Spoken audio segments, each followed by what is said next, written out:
Hello students, welcome to EPG Pathshala. I am Dr. Nirupama Trihenpati from Institute of Liver and Biliary Sciences.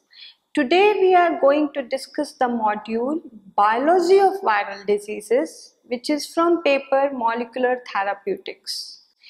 Main purpose of this module is that beginning from the virus, that which are the viruses which cause the diseases, what is the structure of virus, how the viruses cause the diseases, and how they replicate inside the human body or the animal body, and how these viruses modulate the immune response or immunity in the human body or the animals. So we will learn all these parameters in this module.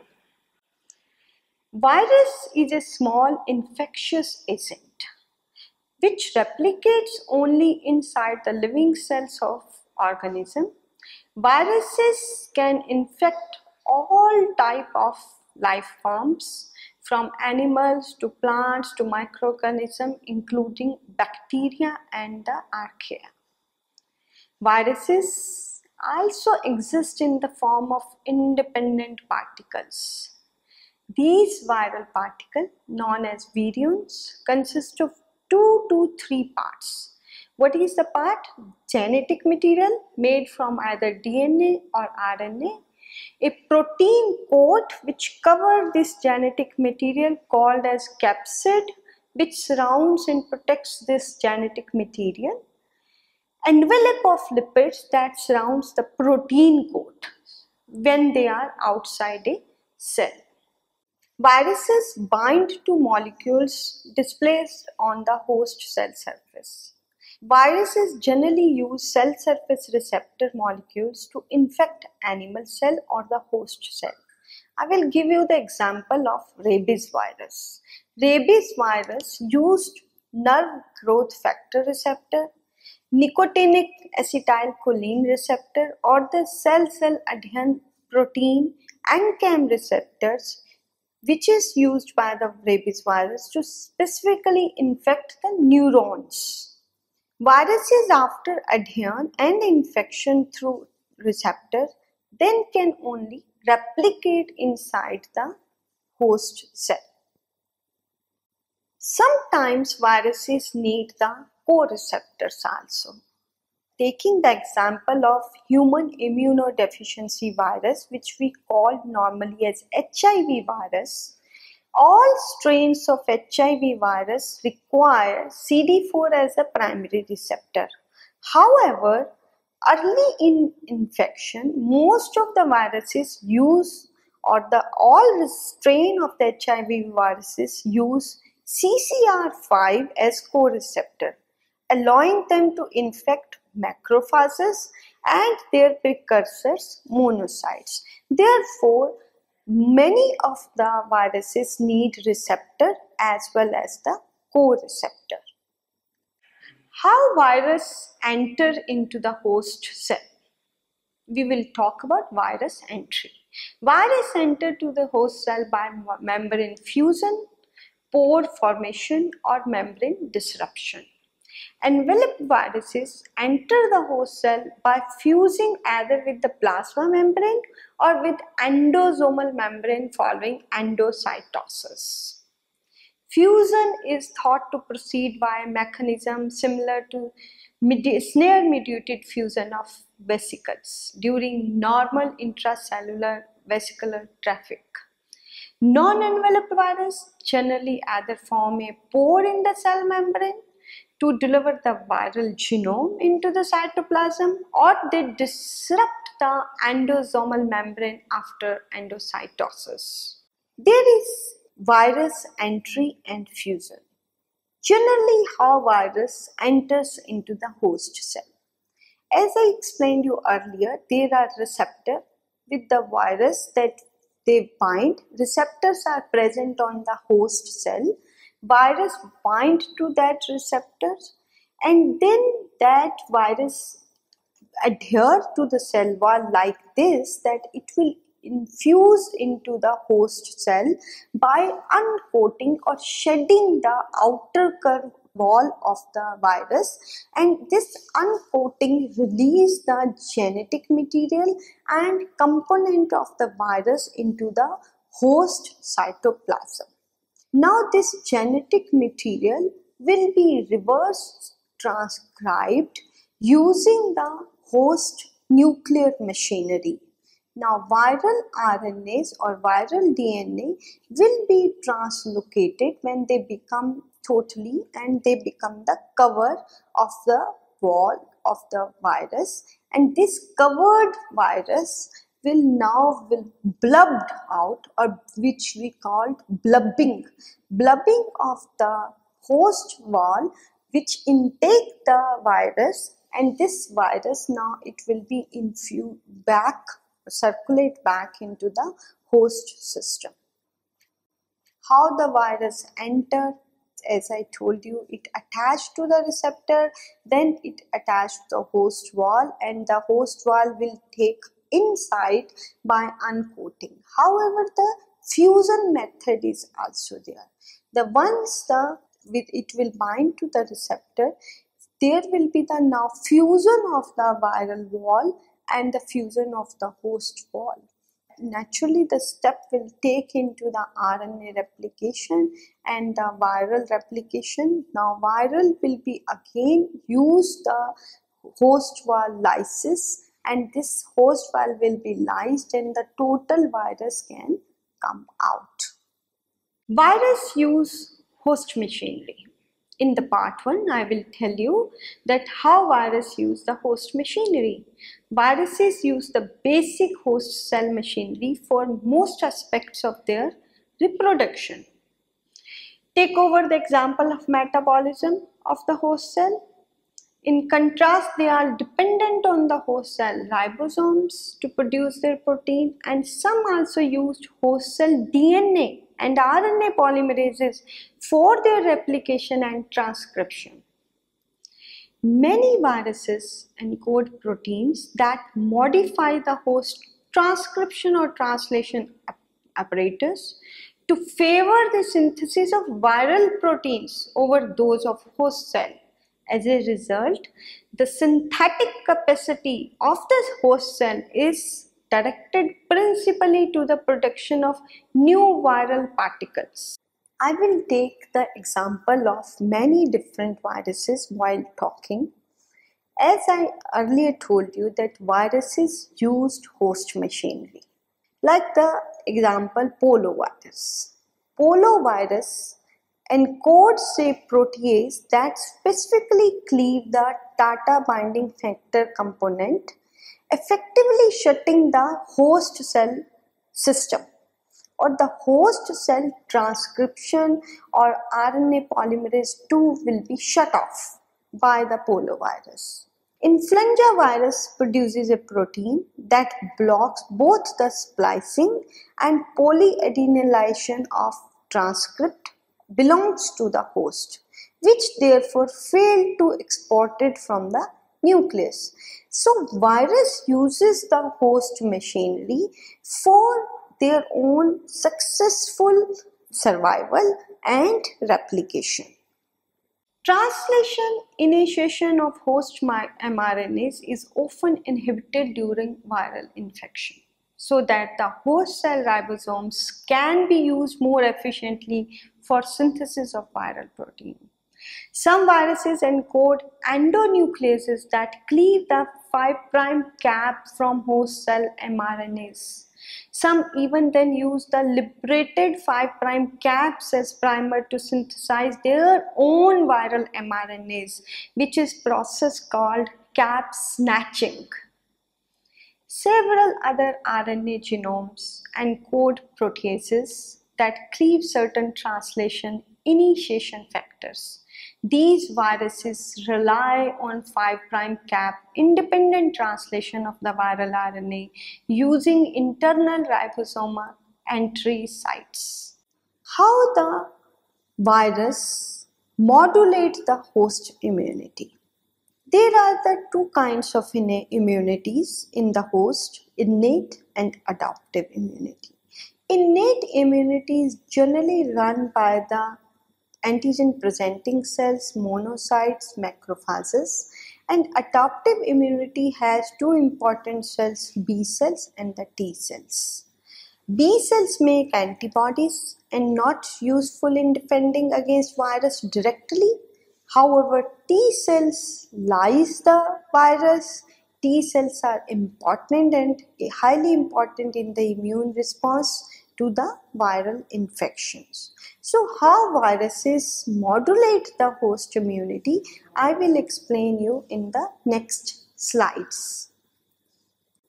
As I told you that other than innate immunity, adaptive immunity are the main immunity which used and viruses mold those, because for the viruses to clear there is host cytotoxic T lymphocytes which are basically CD8 positive cytotoxic T lymphocyte which kill the virus infected cells via producing interferon. T cells also inhibit viral replication by activating these interferon molecule and it shuts off the viral replication. Interferon activates several other genes that have antiviral function as they completely shut off protein synthesis in an infected cells. And in this way, interferon can be used to kill the virus infected cells. How do cytotoxic lymphocytes recognize the infected cells? All T cells have T cell receptors which recognize a protein complex in infected cells called antigen presenting cells or called MHC. Now these MHCs are present on the virus infected cells. What does MHC do? MHC complexes continuously display short peptides of proteins inside the cells. And if a cell is infected with the virus, then many of the peptides will be virus related peptides. And if cell is infected with any virus, these viral peptides will be presented through MHC on the cell surface. Now these T cells recognize these virus peptides and kill that cells. How? The CTLs kill infected cells by activating apoptosis or by releasing the interferons. Other than CTLs, natural killer cells also can be activated and kill the infected cells. These killer cells, natural killer cells, can be activated by T cells also. NK cells work similar to the cytotoxic lymphocyte, but they do not respond to viral antigen directly like cytotoxic lymphocytes do. So they are more a part of innate immunity than adaptive immunity, although they are activated by T cells. So T cells recognize specifically viral peptides and kill the cells. Many viruses escape from the human immune system. There are wide varieties of ways how the viruses will escape. They specifically block the total host immune system, including MHC activity. They block the MHC activity, blocking apoptosis, blocking signaling of immune cells to infected cells, blocking host restriction factors. Generally, virals get mutations. With the long infection of the virus in the host body, virus tend to mutate. Why? To escape the adaptive immunity. It will be escaped by the adaptive immunity of the host, so the virus can stay more longer in the host body. How they do? Virus mutate so that adaptive immune system can't recognize or remember the viral peptides or viral antigen. However, this method of virus is double-edged sword. With these mutations, virus need to avoid immune recognition but still need to keep the function of their genes. So if they mutate like this that they can escape the immunity. So these mutational escapes are specific to the B cell recognition epitopes or the T cell recognition epitopes. Like viral polymerases have the more error prone and they have the more mutations. However, these mutations are with the B cell epitopes or the specifically T cell epitopes. Viruses associated with many human diseases. These figures give you the listing of that what kind of the viruses are mainly present. However, in the subsequent slides, I will briefly explain you hepatitis and hepatic viruses. Why we say hepatic viruses? Few viruses specifically target the hepatocytes, which are the cells of the liver.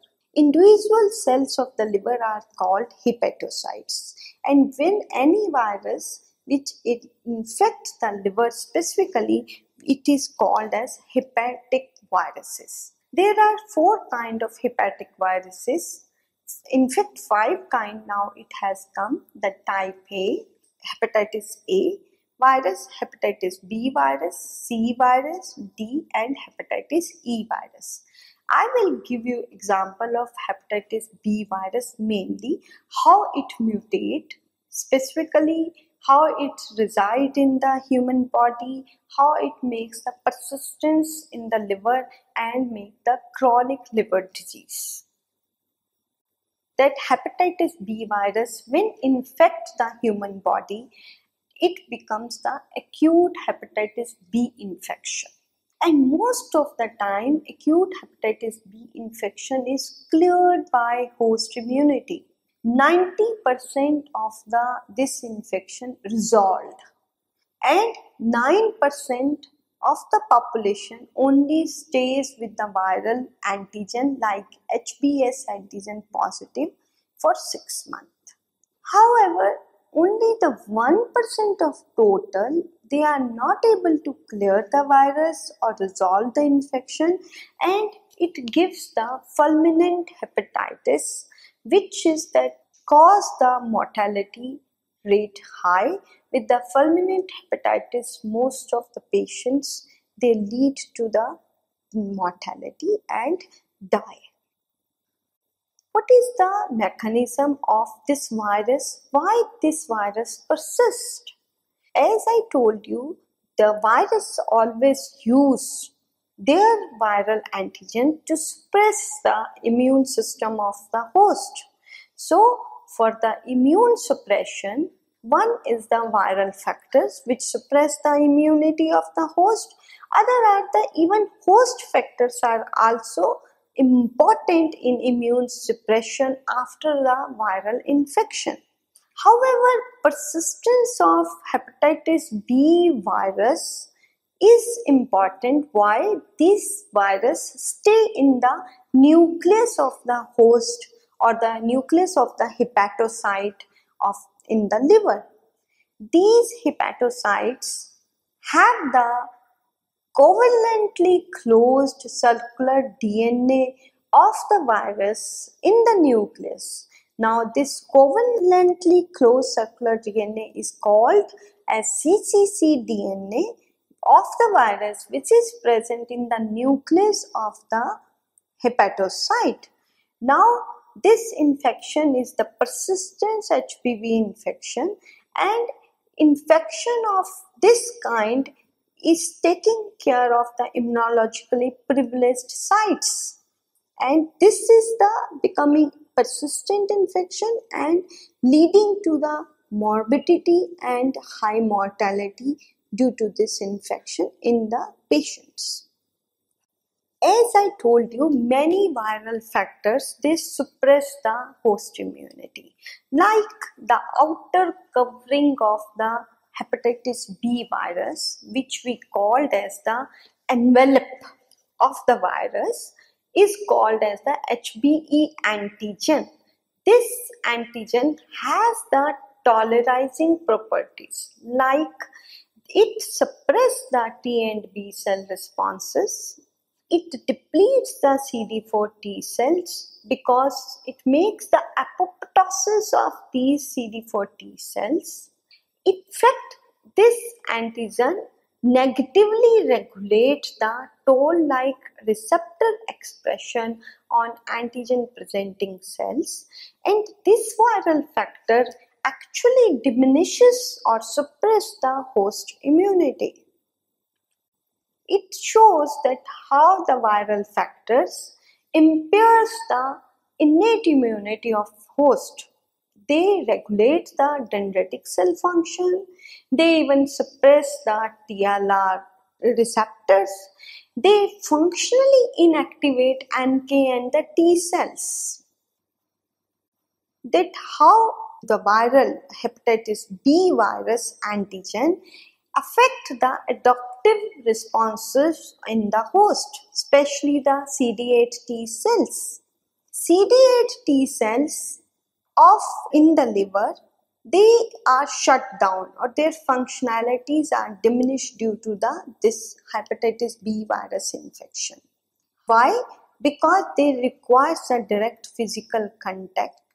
They cannot explain the rapid HBV elimination, and there are the many non-cytolytic functions which are diminished due to this viral infection.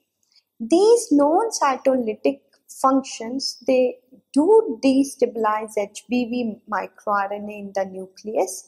However, it is impaired, and in the viral persistence, all cytolytic and non-cytolytic functions of the immunity is impaired and diminished due to this viral infection. Hepatitis B virus also regulatory T cells.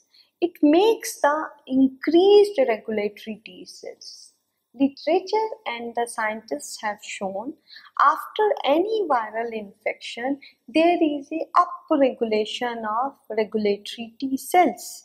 Generally, regulatory T cells check the homeostasis of CD4 and CD8 T cells. When these cells are increased in the liver infection or the chronic HBV infection, their levels are increased and they suppress the total immunity. Depletion of these HBV specific regulatory T cells can enhance the increase in the HBV specific T cells. Here I am explaining you how the hepatitis B infection can become the chronic infection or how it become or the resolved infection.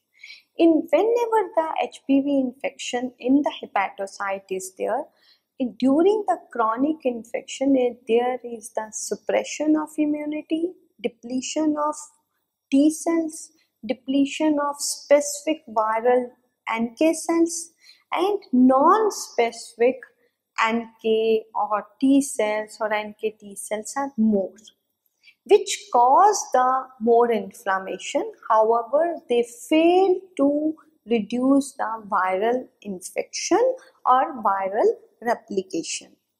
In the resolved infection, what happens? Mostly the T cells or NK cells are viral specific cells.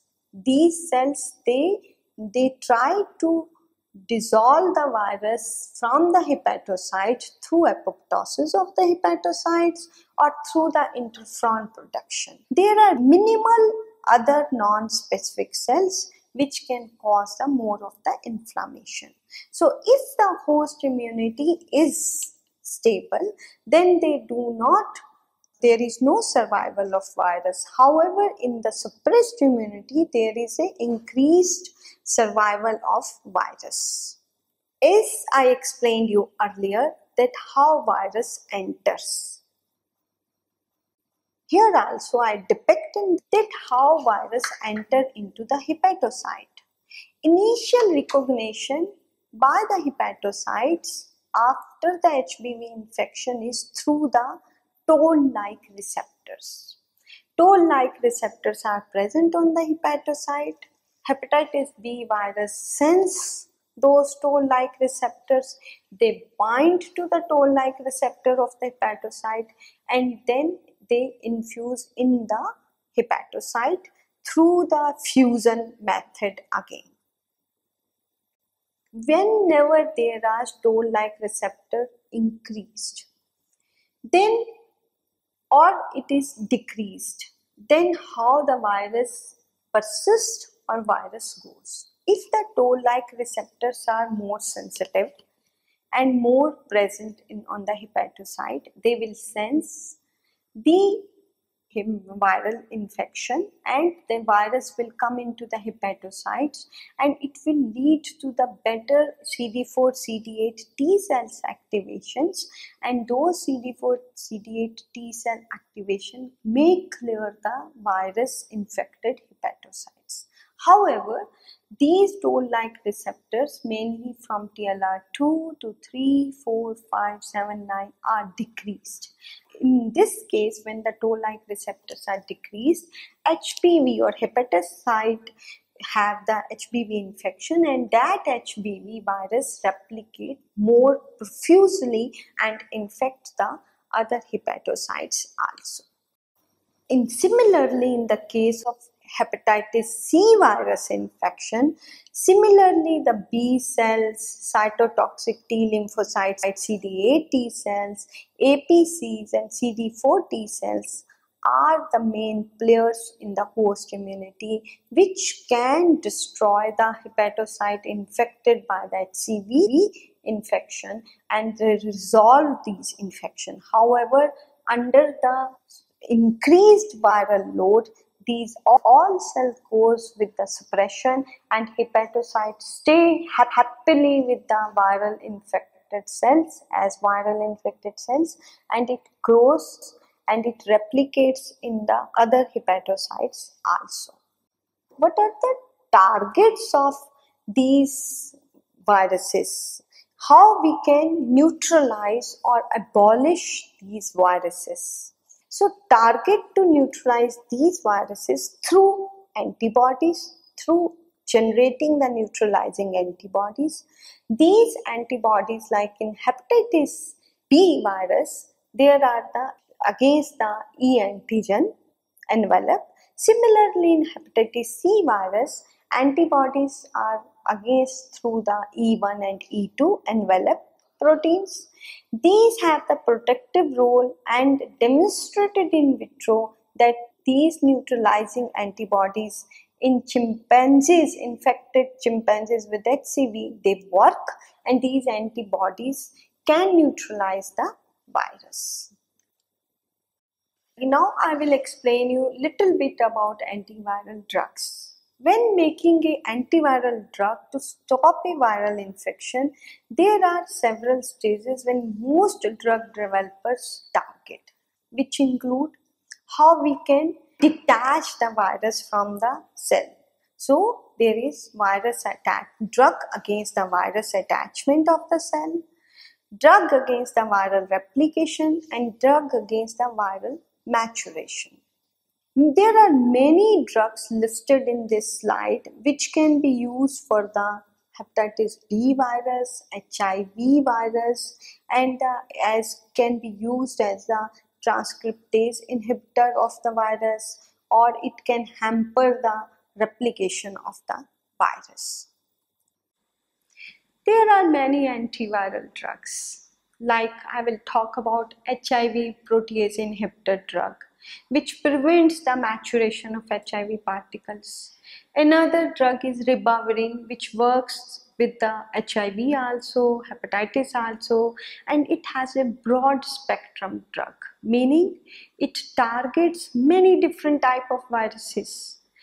It mutates RNA so that virus cannot replicate properly. Don't confuse it with riboflavin, the vitamin in Cocoa Puffs. It's a ribavirin. Another drug is Tamiflu. Inhibits influenza hemagglutinin, the attachment membrane fusion glycoprotein of influenza. Tamiflu is mainly used for the influenza. Drawback of antiviral drugs. The problems with antivirals, unlike vaccine or host immunity, is that antivirals are highly specific and viruses can easily mutate. So, when the viruses mutate and you are using the antivirals, these antivirals will be only particular to that strain of the virus which you have developed. A virus could become resistant, however, and these antivirals will never work on that mutated virus. So there must be the combination of antivirals which can target simultaneously two points of the viral replication, or there should be, like in, I will give you the example in the HIV, there is a anti-HIV membrane fusion drug, and there is a combination of these drugs with the reverse transcriptase inhibitor in the HIV. So this combination of therapy in HIV is called HART, highly active antiretroviral therapy, and that therapy can be used under the mutations of the virus also. So students, let's now summarize what we have learned in this module. Viruses infect host and replicate inside the living cells. Viruses use receptors to attach, fuse with host wall, replicate inside the host cell, and then lyse the host cell wall and come out as the new particles of viruses. Viruses use host machinery for their survival and metabolism. Viruses modulate host immunity for their benefits. There are several antiviral drugs which can be used. However, each antiviral is highly specific, and generally viruses can mutate and modulate and escape from antiviral drugs. Therefore, viral have the resistance to the antivirals, and there is a persistence of viruses which makes the chronicity of the disease. Therefore, different adoptive cellular therapies or therapies are recommended along with the use of antivirals. Thank you.